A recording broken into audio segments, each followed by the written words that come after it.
we didn't know the gender.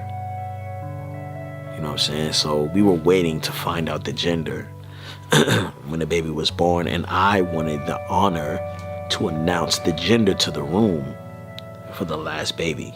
And Yvette was like, don't tell me what it is. Let Glenn tell me. Let Glenn tell me what it is. So they're like turning the baby around, putting the baby. You see, Glenn? I can't see. Is it a boy? You guys have to tell me I can't see. No, don't do it, Glenn. It's a boy. God.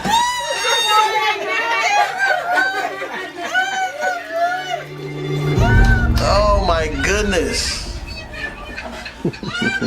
Our nameless child. Hello. At that point, I'm having this like world of emotions. And the whole time I'm mic'd up. You take this in. So you can hear like everybody who is on the production team, the writers, the videographers, like everyone who has a microphone, all the PAs, all of them can hear me crying and Yvette pushing. And I'm like, I didn't even care about that. I didn't even know that was happening. But Hey, baby. I just was watching my child be born Hey, how's it going, buddy? over FaceTime, and it was whack. Oh my goodness. Like I felt small and Let it out. like I lacked faith We got that whole house for you. and like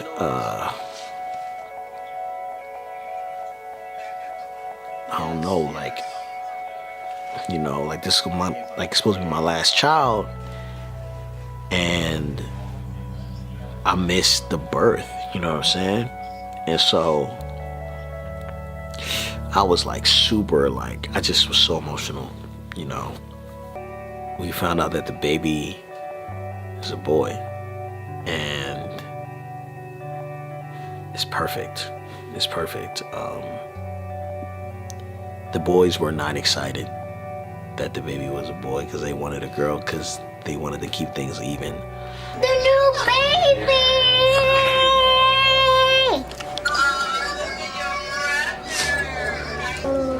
Guess what?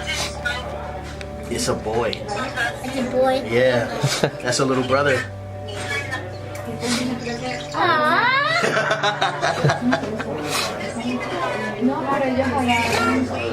The baby being a boy is very good for me because I have a really good relationship with Theo and Raya, and we like to fight and wrestle, and I miss those times when it was just us, and I kind of get to relive those again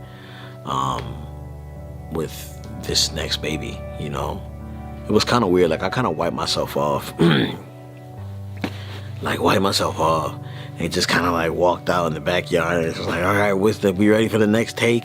And everybody in the daggone production team was just looking at me like, yo, we heard it all, like, but no one said anything. And they were just kind of looking at me silently, and I was like, oh, like, it's a boy. And everyone like cheered. It was like a really cool moment, but after that, like, I continued to work for the rest of the day.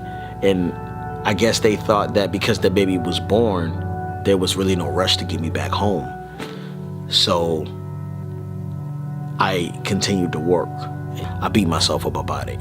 I wrote a song that basically talks about like how much of a coward that moment was. And then I say at the end of the song, like, it ain't all bad, don't be hard on yourself. Man, you're only human, see the heart in yourself. You know what I'm saying? So like, see the fact that you're trying, you know what I'm saying? And it's like either way we would have went, it was a lose-lose. It was a win-win. Like, it just was what it was. And it reminds me that everything isn't so black and white. You know what I'm saying? Like, some things are just gray. Like, after the long day, I got home, and the whole pregnancy, right, is rough. Like, intimacy is irregular. Service goes up way high. So you start to do things that you don't normally do for the sake of your wife's comfort. And because she's carrying a baby, you're like, all right, whatever, you know what I'm saying? And the best part is when the baby comes out and it's all worth it. And so I missed the best part. You know what I'm saying? Like that's how I felt. When I saw the baby, I mean, granted the baby's adorable, small. I definitely felt disconnected. Like I felt like I'm glad that you're here, but I don't even know. Like I was just lost. You know what I'm saying? Like I just was like, all right, so now it's like man up time. You know what I'm saying? But yeah, man, I wish I could say that it was like everything was better. You know what I'm saying? But it definitely was not. You know what I'm saying? Like it definitely was not. Like I just was like, okay, all right, you know, my wife did it. Like I'm worthless. You know what I'm saying? I'm feeling like at this point, I'm like understanding of like the situation. You know what I'm saying? And I know that you can't be there for every moment. There's just things you're gonna miss. And it's okay not to get everything right. You know, I do have a lot of peace because, you know, after spending a couple days with the baby, like my relationship is growing, you know what I'm saying, with the baby. Like I feel connected, you know what I'm saying, like even through like the children's experience with the baby. But I don't think that everything is so black and white anymore. You know what I mean? Like a lot of people have missed the birth of their child because of they're in the military, or, you know, they may be incarcerated, or, you know, just away. You know what I'm saying? Hey. Hi. Hello. It's so nice to meet you. It's so nice to say good day. Hey. Hi. Hello. It's so nice to meet you.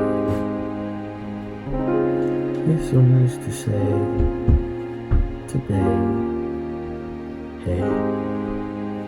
Hi. Hello. You know, like this is a very precious moment. It's the first time I'm meeting the baby. I'm singing a song. Just hey, hi, hello. It's so nice to meet you. It's so nice to say today, hey, hi, hello. And I'm having this moment where I'm relieved, I'm tired, but this is what it means to be like a father, a man, an adult. We don't do what we want. We do what we have to. You know, we don't do what feels right. We do what we must. And what you saw was my heart was in one place, but my priority was in another. And it's the most beautiful thing, because a lot of our parents had to make decisions like this, and we never had to really see them go through it.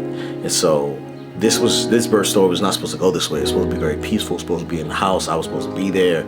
You know, I had all the camera angles. I really feel like I could have did a better job from Anaya's birth. But I wanted it to be different, but not this different. And I was feeling very separate for a while. But our midwife suggested that we do a rebirthing ceremony, and it really helped with our healing process. And so I'm going to be posting that on Patreon. I'm posting a full doc on Patreon probably later on in the month, maybe next Friday. But it really helped me heal, and I think it was good for Yvette too. But it's so interesting because this is just my side of the story. This is Belief in Fatherhood. Yvette has a total opposite story that is beautiful and triumphant, and doesn't have a lot of the drama if you just look at the footage from the house. You know what I'm saying? But if you look at the footage from where I was at, you see this war in me. But on her side, she's like, I don't want the story of the birth to get lost in like just your experience. I want people to understand my experience as well. And so with that, I want to announce that How Married Are You will be starting back up on August 1st, our podcast. So if you have not subscribed to that, make sure you do that. Next video we post will be on Monday, and you'll get to see the children meeting the baby. And it's beautiful. So thank you guys so much for watching. Protect your life, keep your network popping. If you're fortunate enough to be doing life with someone else, make sure you watch this video with them. And if they're not around, share it with them. See you guys next time.